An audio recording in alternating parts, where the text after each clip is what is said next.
हिंदी में यूपीएससी की तैयारी से संबंधित प्रोग्राम्स को देखने के लिए सब्सक्राइब करें स्टडी IQIAS हिंदी। राजस्थान सरकार ने कोचिंग संस्थानों को रेगुलेट करने के लिए एक बिल प्रपोज किया है और दिसंबर 2024 में राजस्थान विधानसभा सत्र का जब आयोजन किया जाएगा तो ऐसी संभावना जताई जा रही है कि इसे इनेक्ट किया जाए। दोस्तों, आज की चर्चा में हम लोग इसी महत्वपूर्ण बिल से जो जुड़े हुए पक्ष और विपक्ष हैं इसके ऊपर बातचीत करेंगे। इसका पूरा नाम है Rajasthan coaching centre control and regulation bill, यानी कि राजस्थान में कोचिंग संस्थानों के संदर्भ में जो उनको कंट्रोल करने संबंधित या फिर उनको विनियमित करने संबंधित विधेयक है, उसी के ऊपर आज की चर्चा में हम लोग विशेष करके बातचीत करने वाले हैं और इससे जुड़े हुए जो अन्य आयाम हैं इसको भी देखेंगे। आगे बात को एक एक करके समझने से पहले मैं आपको ये भी बता दूं कि यदि आप सिविल सेवा परीक्षा की तैयारी कर रहे हैं तो आपका स्वागत है P2I बैच के अंतर्गत।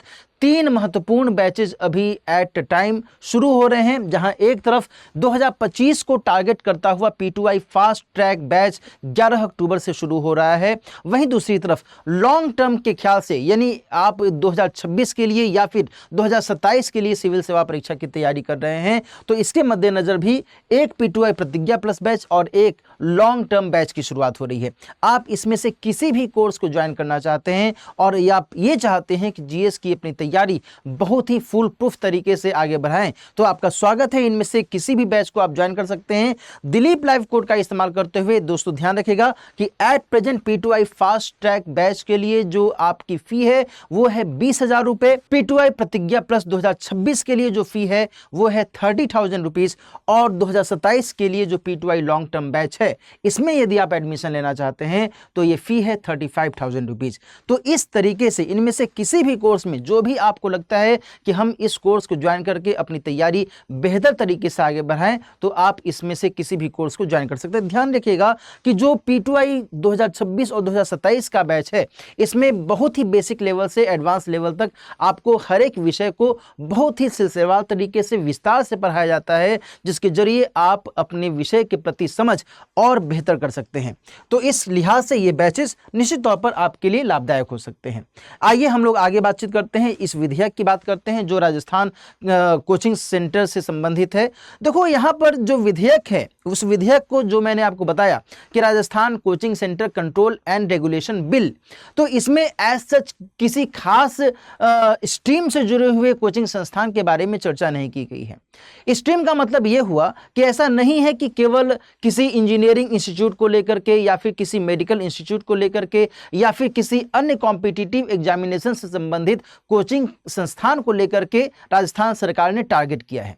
इनफैक्ट इसने ओवरऑल तरीके से कोचिंग संस्थानों की जो भूमिका है राजस्थान में एट प्रेजेंट आप सभी को पता है कि कोटा, जयपुर, सीकर जैसे जो महत्वपूर्ण क्षेत्र हैं ये राजस्थान में कोचिंग संस्थानों के लिए बहुत ही बूम की स्थिति पैदा करते हैं और इस लिहाज से और इसके आधार पर जो वहां पर वस्तु स्थिति है उसको भी समझने की जरूरत हो जाती है। तो यहाँ पर जो विधेयक की मुख्य बातें हैं इसमें पहला जो महत्वपूर्ण पक्ष है वो ये दर्शाता है कि कोटा, सीकर, जयपुर जैसे शहरों में विद्यार्थियों की आत्महत्या जैसे जो मामले हैं इसको कंट्रोल किया जाए और इसके लिए एक रेगुलेटरी बॉडी होना बहुत ही जरूरी है। जब तक हम इस तरीके से रेगुलेशन नहीं करेंगे तब तक ऐसी जो घटनाएं हो रही हैं, दुखद घटनाएं हो रही हैं, इसको नियंत्रित नहीं किया जा सकता है। ये सरकार का पक्ष है। इसके अलावा विधेयक में यह भी कहा गया है कि देखिए कम से कम 16 वर्ष की आयु तो होनी ही चाहिए यदि कोई भी विद्यार्थी कोचिंग संस्थान में पढ़ने के लिए जाता है। तो ये सब बातें सरकार की तरफ से आ रही हैं। इसका जो काउंटर है वो भी मैं अभी बताऊंगा। दूसरा जो एक पक्ष निकलकर सामने आ रहा है उसमें यह बताया जा रहा है कि कोचिंग संस्थान में जो पढ़ाई होनी चाहिए प्रतिदिन के हिसाब से वो 5 घंटे की पढ़ाई होनी चाहिए, इससे ज़्यादा पढ़ाई नहीं होनी चाहिए।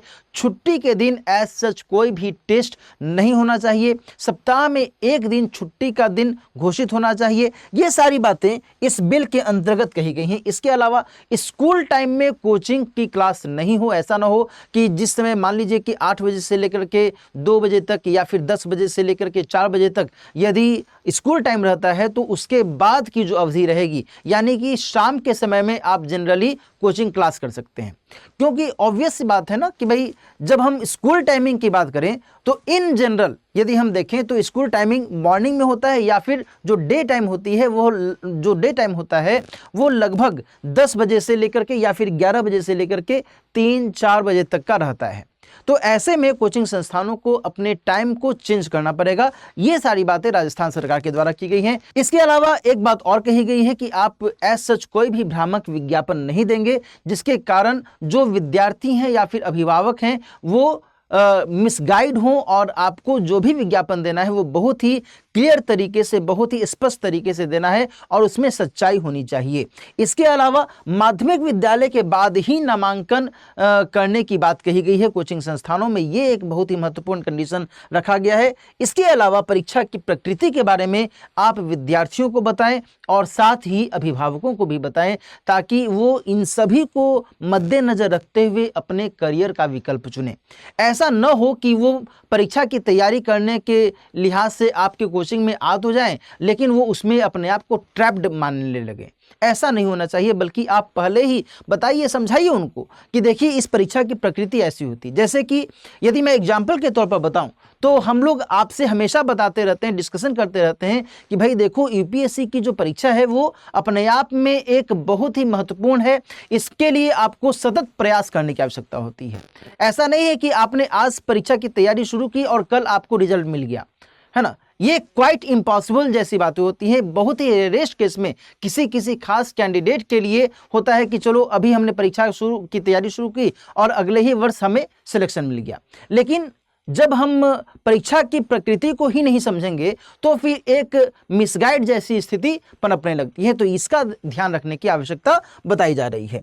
इसके अलावा ये भी कहा जा रहा है कि कोचिंग संस्थान को अपनी वेबसाइट पर शिक्षक की योग्यता के बारे में बताना चाहिए, कोर्स के बारे में बताना चाहिए, अब फी रिफंड की जो पॉलिसी है वो बताना चाहिए, इजी एग्जिट पॉलिसी, यानी कि यदि कोई विद्यार्थी ऐसा सोचता है कि सोच करके, जो विचार करके वो कोचिंग में एडमिशन लिया था, उसे लग रहा था कि मुझे बहुत ही अच्छे तरीके से, अच्छे वातावरण में मैं पढ़ पाऊंगा या पढ़ पाऊंगी और बहुत ही आसानी से मैं सिलेक्शन भी पा लूँगा या सिलेक्शन में पा लूँगी, लेकिन बाद में उसे ऐसा लगने लगता है कि उसने गलत डिसीजन ले लिया, तो वो फिर बाहर भी आ सकता है, यानी कि कोचिंग को छोड़ भी सकता है। तो इसके लिए इजी एग्जिट पॉलिसी होनी चाहिए। ऐसा न हो कि कोचिंग संस्थान के द्वारा दबाव डाला जाए या फिर बाध्य किया जाए कि नहीं, अब हम आपको एज सच कोई भी छूट नहीं देंगे।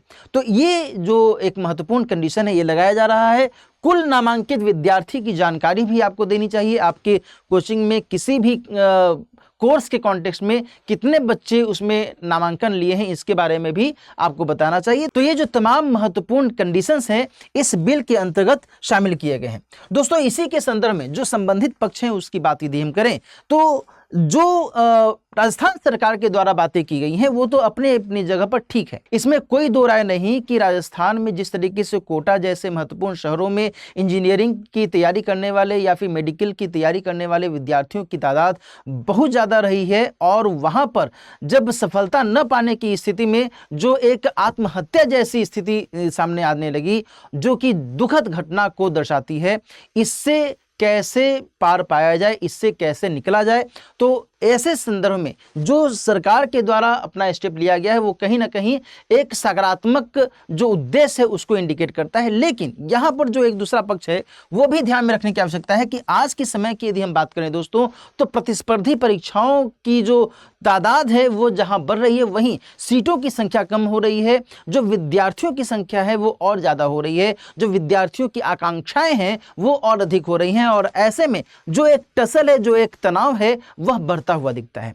इसको संतुलित करने की आवश्यकता है। वहीं दूसरी तरफ जो करियर की चिंता है कि भाई कोई व्यक्ति क्लास 9th में या क्लास 10th में है और वो चाहता है कि हम मेडिकल की तैयारी करें या फिर हम इंजीनियरिंग की तैयारी करें या फिर हम सिविल सेवा परीक्षा की तैयारी करें, ये जो करियर को लेकर के एक कंसर्न है ये अर्ली एजेस में अब आज के समय में आने लगा है। पहले ये ऐसी स्थिति नहीं रहती थी, और अब इसके कारण जो एक संतुलन है उसको ध्यान में रखने की आवश्यकता है।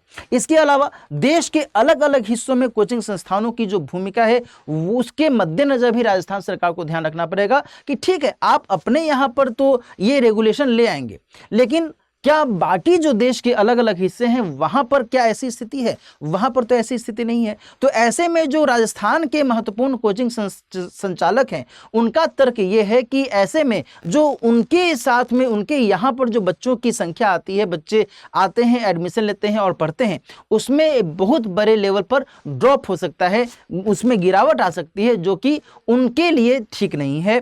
और ये जो है एक चिंता का कारण उनके संदर्भ में देखा जा रहा है। इसके अलावा करियर काउंसलिंग और स्ट्रेस मैनेजमेंट को लेकर के भी सरकार के स्तर पर और कोचिंग संस्थानों के स्तर पर भी दोनों स्तरों पर काम करने की आवश्यकता है। यदि हम टोटलिटी में बात करें कि आप किस कंटेक्स्ट में तैयारी कर रहे हैं या फिर करवा रहे हैं, आप तो यही चाहते हैं ना भाई कि हाँ, जो स्टूडेंट है, जो कैंडिडेट है, वो एक अपना बेहतर से बेहतर करियर का विकल्प चुने। और इसी के संदर्भ में जो भी कोचिंग संस्थान है, जो भी स्ट्रीम में जो जहां पर भी तैयारी करवाई जा रही है, उसमें इस बात को ध्यान रखा जाता है।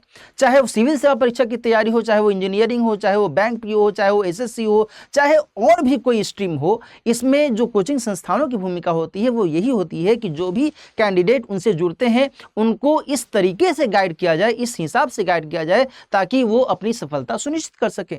और इसके लिए जो आज के समय में कंपटीशन की स्थिति है, इसमें एक चैलेंज को क्रिएट करता है। निश्चित तौर पर जो ये चैलेंज है वो और अधिक आज के समय में बढ़ गया है, क्योंकि आज की स्थिति ऐसी है कि एक सीट के लिए हजारों हजार विद्यार्थी कंपटीशन में पार्टिसिपेट कर रहे हैं, और ये अपने आप में जो चैलेंज है इसको जन्म देता है। तो यहाँ पर इन सभी पक्षों को ध्यान में रखने की आवश्यकता है। तो आज की इस चर्चा के माध्यम से हमने ये देखा कि राजस्थान सरकार के द्वारा जो ये बिल लाया गया है उसमें क्या कुछ महत्वपूर्ण बातें की गई, इसके पक्ष और विपक्ष को भी हमने एक एक करके जाना और समझा।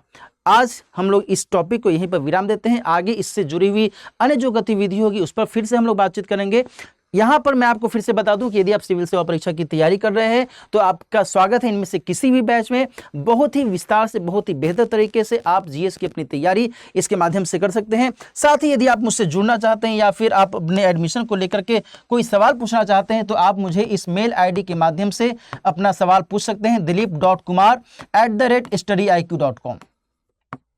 इस मेल आईडी के माध्यम से आप मुझसे जुड़ सकते हैं। कोई भी सवाल, कोई भी क्वेरी आप इसके माध्यम से मुझसे पूछ सकते हैं। मिलते हैं फिर किसी और टॉपिक के साथ। अपना ख्याल रखिए। All the best. हिंदी में यूपीएससी की तैयारी से संबंधित प्रोग्राम्स को देखने के लिए सब्सक्राइब करें स्टडी IQ IAS हिंदी।